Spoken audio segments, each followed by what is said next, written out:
All right, let's go now to Trita Parsi. He is the Executive Vice President of the Quincy Institute for Responsible Statecraft in Washington, D.C. He's an authority in America on U.S. Iranian relations. Trita, it's good to have you on the program again. I noticed you tweeted today that the greater the prospects for a breakthrough in Vienna with those talks, the more aggressively Israel will try to start a war. Was the blackout at the Natanz nuclear facility, was it an attempt by Israel to provoke a war? I think it was primarily an attempt to provoke a collapse of the talks. We have seen this pattern extensively in the past. Netanyahu is very worried not about the talks failing, but about the talks succeeding. And he has intervened on numerous occasions in the past with assassinations and other things in order to try to do something that would cause the Iranians to lash out. And the consequences of their lash out will either lead to the collapse of the talks or could escalate into a military confrontation. Now, Netanyahu has been lobbying Washington for quite some time to use military force against Iran. So the idea that he's looking for some sort of military confrontation or war is clearly not a mystery at this point. But I think in this specific case, I think he saw a win-win situation. Either it would lead to a situation in which the Iranians lashed out in a way that it collapsed the talks, or the Iranian response would perhaps even be harsher, and as a result, it could lead to a military confrontation, which is exactly what he's been looking for. And as you say, timing is very important here. President Biden's Defense Secretary Lloyd Austin, he was in Israel today. He affirmed that it is still Washington's aim to return to the Iran nuclear deal. Take a listen to what he said.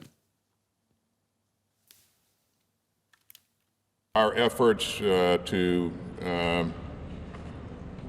engage Iran in diplomacy on the JCPOA, those efforts will continue, and I'm very obviously supportive of the president's efforts to negotiate a way ahead there.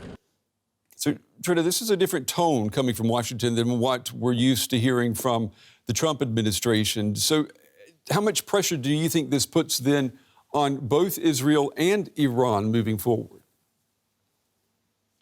Well, I think the fact that this was done at a time when Austin was just arriving in Israel is partly motivated by trying to create confusion in Iran and get the Iranians to be suspicious that perhaps the U.S. was in on it. And simultaneously, I mean, it's rather embarrassing for the United States. The United States is going there. It's intensifying its intelligence sharing with the Israelis. It's done everything it can to kind of bring in the Israelis into the conversation. And the response of the Israelis is to do an attack like this at a moment when Austin is in or just about to arrive in Israel. So it doesn't seem to me that the Biden administration's strategy of trying to appease Netanyahu has been particularly successful in ensuring that he doesn't sabotage the diplomacy that the Biden administration says is their number one priority.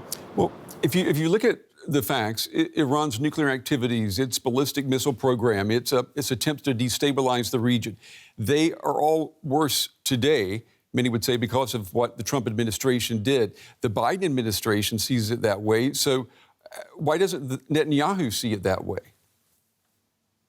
I think Netanyahu doesn't see it that way because the biggest fear he has is not that the Iranians would be able to have a pathway to a nuclear weapon.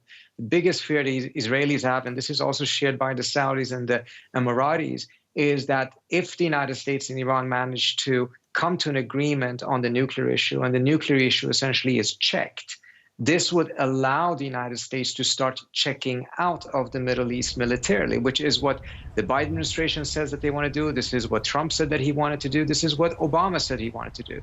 The American public doesn't want to have this heavy military presence in the Middle East. It's the reason why the U.S. is in these endless wars. But from the perspective of Netanyahu and the Saudis and others, this would be quite a problem for them because they enjoy living under the American security umbrella and they don't want to lose it. Now, if the United States doesn't want to have it any longer, it seems to be of a lesser concern for Netanyahu. He's willing to fight to make sure that the United States remains stuck in the Middle East.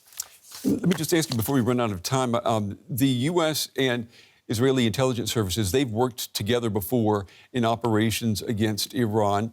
Do you think that this was an example where the Israelis operated on their own without informing the Americans? The question is partly as to whether there was collaboration and also if the United States was or wasn't informed. It appears that collaboration may not have been the case. It would be quite problematic for the United States if it was doing this while at the same time claiming that they wanted to have diplomacy. But the Israelis probably did not completely surprise the United States with this. The question is, how much of a heads up were they given? Was it any option for the United States to intervene, to object to it or not? And I think it's also important to keep in mind, this has happened several times in the past, but none of the sabotages or the assassinations have actually had an deep impact on the trajectory of Iran's nuclear program. It may have set it back for a couple of months, etc. But in the longer scheme of things, it really has not done any long-term damage to the program. It has damaged prospects for diplomacy.